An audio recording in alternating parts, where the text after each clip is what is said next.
From Sacred Heart University in Fairfield, Connecticut, this is The Pulse. Hello, my name is Gino Ganello. And I'm Victoria Saporito. Hello, my name is Pat Scanlon. And I'm Gabby Newtile. Thanks for joining us. Hello, my name is Zachary Samisis. And I'm Tykera Carter. Here's Alessandra Satara with In the News. In Hoboken, New Jersey this morning, a train crash leaves at least one person dead and about 75 people seriously injured. Reports say that the train should have stopped about 10 to 20 feet before the bumper block where it crashed. Reports also say that the front car of the train is completely demolished and everyone who is trapped has been removed from the train. In El Cajon, California today, hundreds gather in protest of a recent police shooting.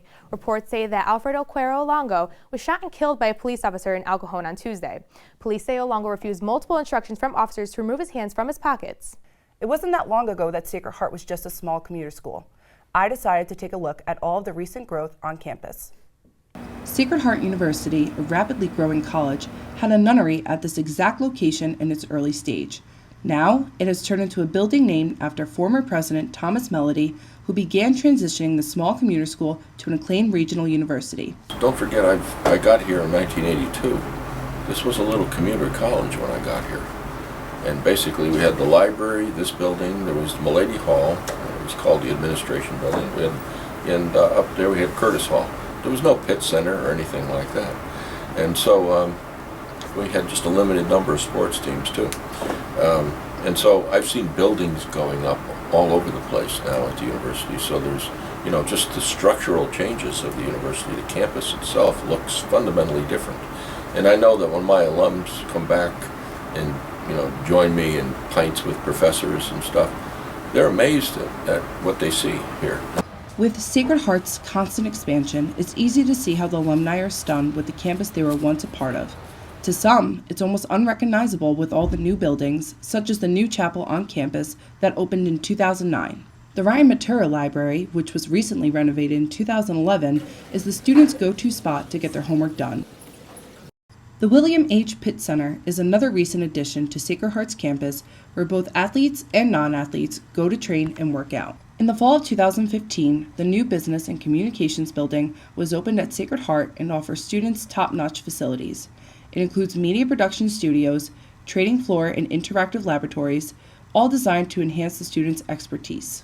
The most recent addition to the campus, though, is the Jorge Bergoglio Hall, which just opened this fall. So in Res Life, I've had a front row view of the growth of the university, which has been really cool. When I first started in Res Life in 2007, we had about 2,000 residents, and now we have about 2,700 residents.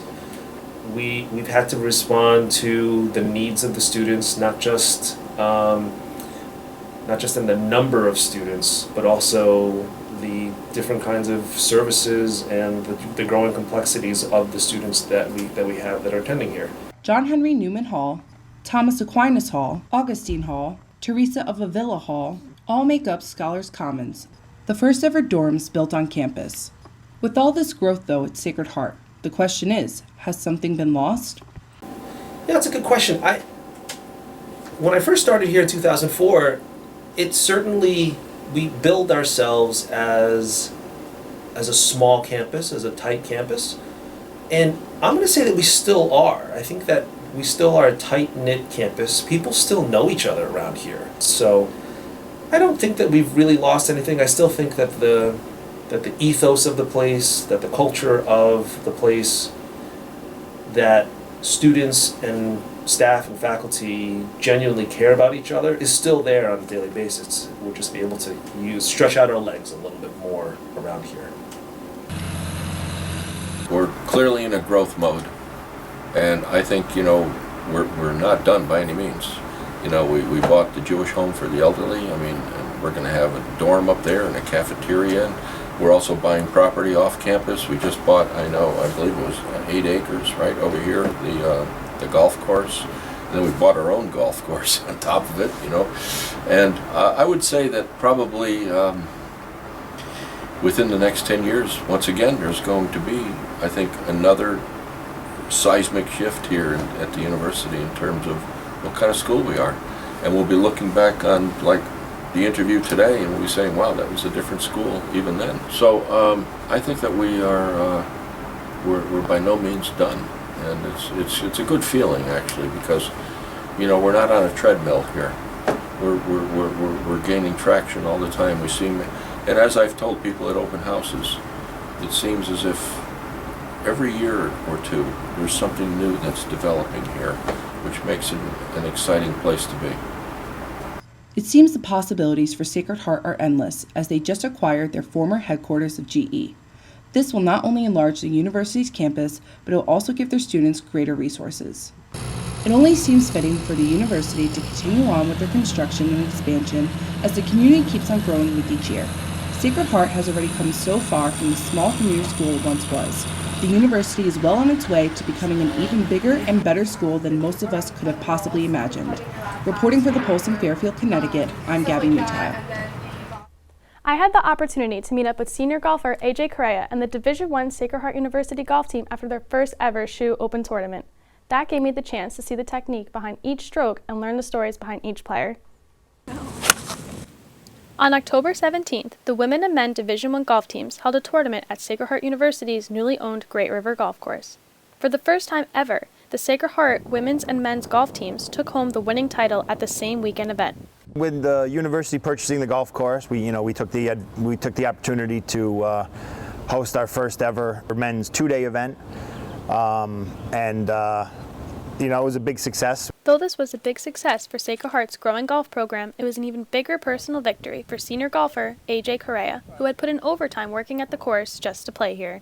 I wasn't always a golfer. I was a gymnast for the longest time. I was trying to get to the Olympics, was training Junior Olympics and everything. I actually hurt myself. I had reconstructive knee surgery. I sprained my back and I had like a pinched nerve in my neck to the point where I couldn't compete anymore. So I had to find my next favorite sport, which I didn't find for a few years. And it wasn't until I found golf when I completely just fell in love with the game. That was my end of my junior year. Going into my senior year summer, and I watched Rory McIlroy win the US Open 2011. That really just inspired me. That just happened to be on the US Open. I literally did some research after that. I was like, wow, he's only 20-something years old. He's so young. And then I found out that there's people like Ricky Fowler and Bud Cauley. They're such young athletes on this tour that I was like, hey, why can't I do that? I'm young.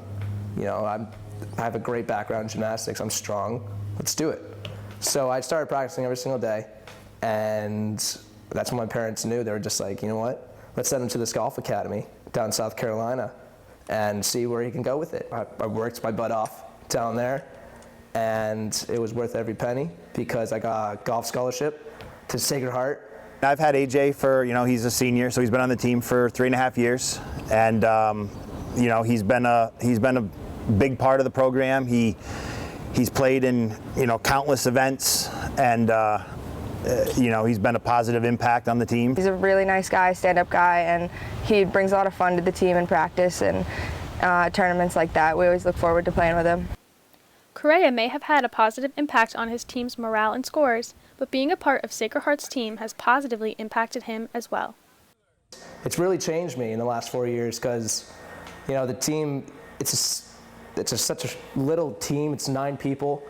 You see them every single day. You grow this huge family inside ourselves, which is small, but the love for one another is just so great. And it's such a family oriented program. So I have a lot of respect for everyone on the team. Correa worked hard to elevate his game to Division I standards following his post-grad year. Today, he is still testing his abilities and working with his teammates to bring home more titles this year.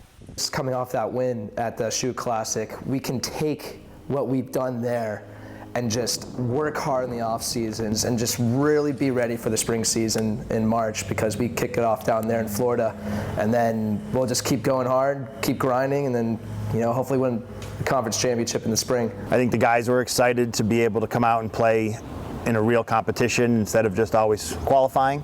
All in all, it was a really big success, and I think we're looking to build on that in the future and get better teams and have a stronger field. So we all played really well. We showed what we were made of, and I think it was good for the program. We've improved on both the men and women's side a lot in the past couple years, and we're hoping to get our name out there more now that we're playing better. So hopefully we have our Shoe Spring invite, so maybe some people can come out and watch that. My whole life I've always been doubting the doubters and just believing in myself. And that's exactly why I'm in the position I am now. I'm leading this team to our first ever conference championship in the last 4 years. Came off a great win, and we are looking so good right now. This is Laura Vero reporting for The Pulse.